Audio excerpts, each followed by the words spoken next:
saya selaku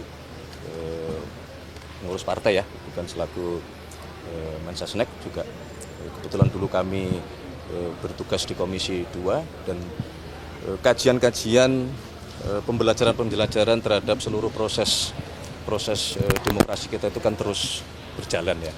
Semua memiliki pendapat, memiliki pandangan, ada yang menilai kelebihannya, ada yang menilai kekurangannya, tetapi kalau kami berpendapat, sekali lagi kami sebagai pengurus partai, salah satu pimpinan di partai, kami berpendapat memang kita harus berani untuk melakukan perubahan dari sistem, manakala kita mendapati bahwa sistem yang kita jalankan sekarang itu banyak juga sisi negatifnya.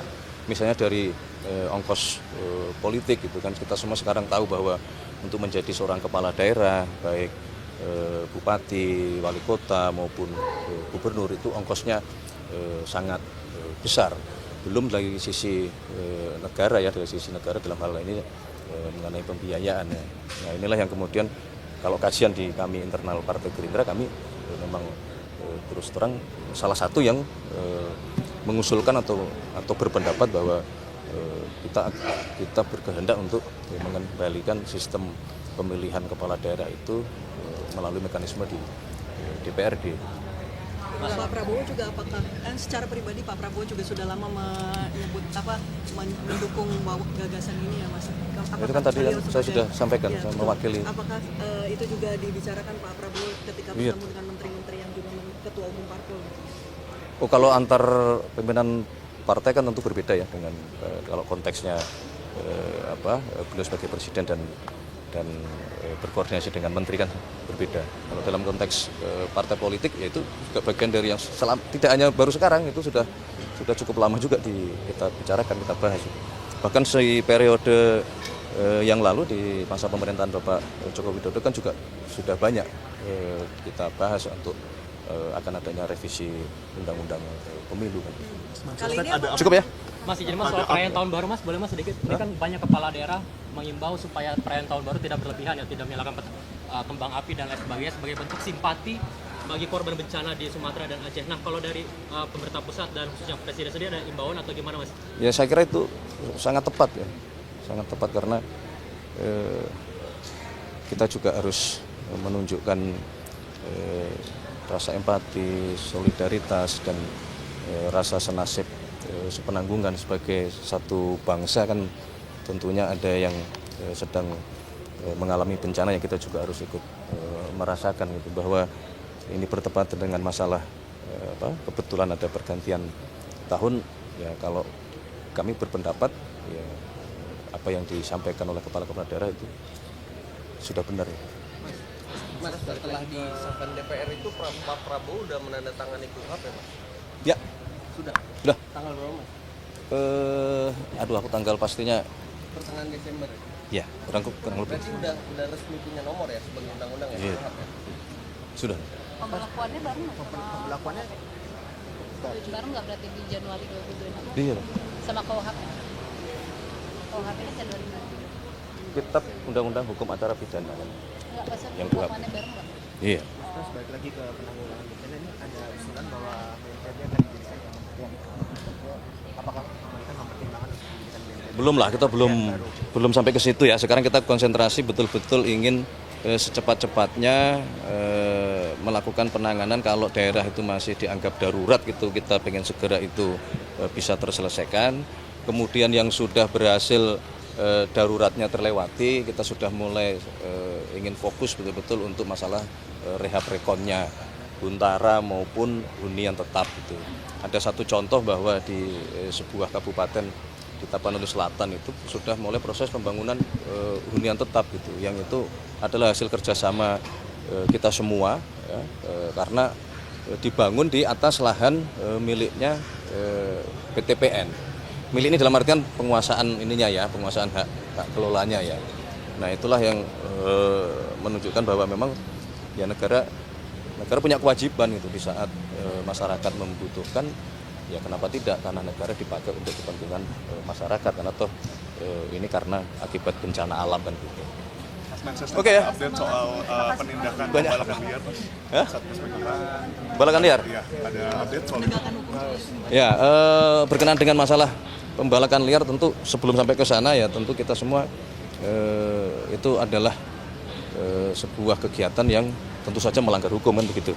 Ya, baik dilakukan oleh bisa jadi dilakukan oleh sebuah korporasi atau dilakukan oleh orang perorangan begitu. Nah, menurut analisa dan pengamatan kan pembalakan liar inilah juga yang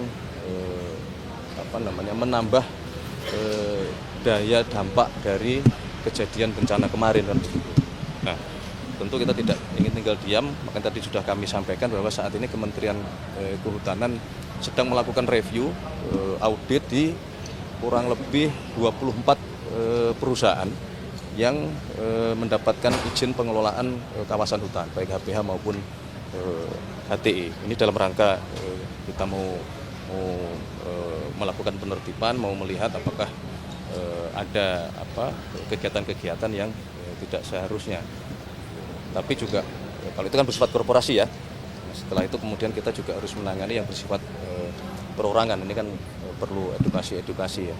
Sana Natal, izin mengucapkan selamat Natal kepada seluruh umat Kristiani yang merayakan di seluruh tanah air. Dan dalam suasana Natal, liburan, mungkin menjelang pergantian tahun, kami tentunya pemerintah sedari awal sudah berusaha untuk melakukan langkah-langkah dan memastikan bahwa proses liburan dan pergantian tahun dapat berjalan dengan aman, lancar, tertib dan tidak terjadi sesuatu yang tidak kita inginkan. Oleh karena itulah kami juga menghimbau kepada seluruh masyarakat yang akan melakukan perjalanan baik darat, laut maupun udara tentunya yang pertama secara pribadi atau secara mandiri tentunya harus mengecek kelayakan kendaraan yang dipergunakan.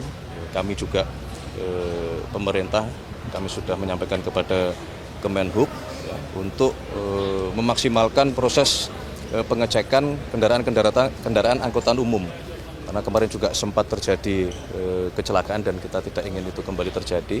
Oleh karena itulah kami sudah minta untuk dilakukan betul-betul cek kelayakan dari kendaraan-kendaraan umum yang akan mengangkut atau melayani masyarakat yang memanfaatkan momen liburan dan pergantian tahun.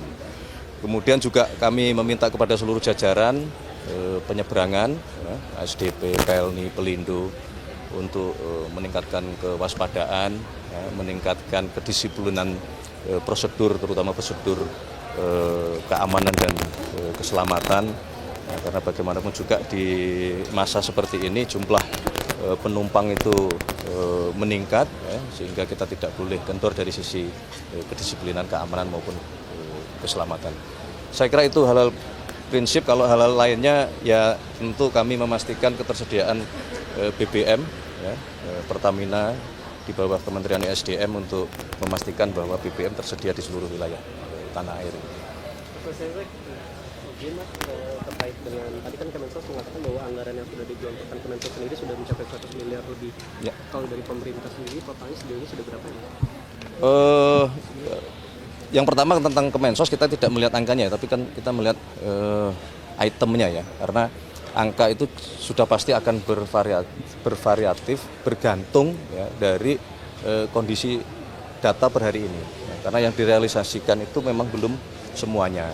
Kalau berkenaan dengan angka pemerintah, secara umum kemarin sudah kita hitung kan ada kurang lebih di kisaran 60 triliun untuk pemulihan pasca bencana ya, baik rehab maupun rekonstruksi. Tetapi sekali lagi juga itu bukan angka yang kemudian jumlahnya pasti sejumlah itu gitu. Karena dalam perkembangannya tentu bisa jadi terdapat perubahan-perubahan dan penyesuaian-penyesuaian data bergantung kondisi di lapangan. Terus izin satu lagi, kan Bapak juga mengatakan bahwa Bapak Presiden mengatakan setiap seminggu sekali akan diusahakan untuk ke daerah bencana. Apakah di minggu ini, di tahun baru ini akan mengecek? Direncanakan begitu. Berarti akan bertahun baru di sana? rencananya begitu. Mas Presek ini Mas, terkait kalau dengan rencana tadi kunjungan presiden ke tempat ke tempat bencana yang lain di Kalimantan itu ada? Sedang direncanakan ya, sedang dilihat ya, karena kan tentunya kita harus mengikuti kondisi di lapangannya. Mas terkait dengan tadi ada paparan mengenai bantuan EBLT seperti itu dari pemerintah kabupaten sama kota juga meminta adanya kenaikan karena indeks yang digunakan kan dari 2020, 2021. Nah ini sudah fix angka-angka tadi atau masih dalam proses untuk pengkajian ulang? Sementara menggunakan angka yang lama karena kalau akan dilakukan penyesuaian tentunya membutuhkan koordinasi lintas kementerian. Nah, kami berpendapat untuk sementara kita menggunakan aturan yang lama supaya prosesnya bisa segera dijalankan gitu. Ada panti Lerda yang terbakar 16 tewas sebenarnya. Sudah monitor belum? Siap, kami sedang pelajari dengan Mas izin sudah. Subscribe, share, like, and comment. Subscribe, share, like, and comment. Subscribe, share, like, and comment. Subscribe, share, like, and comment. Subscribe, share, like, and comment.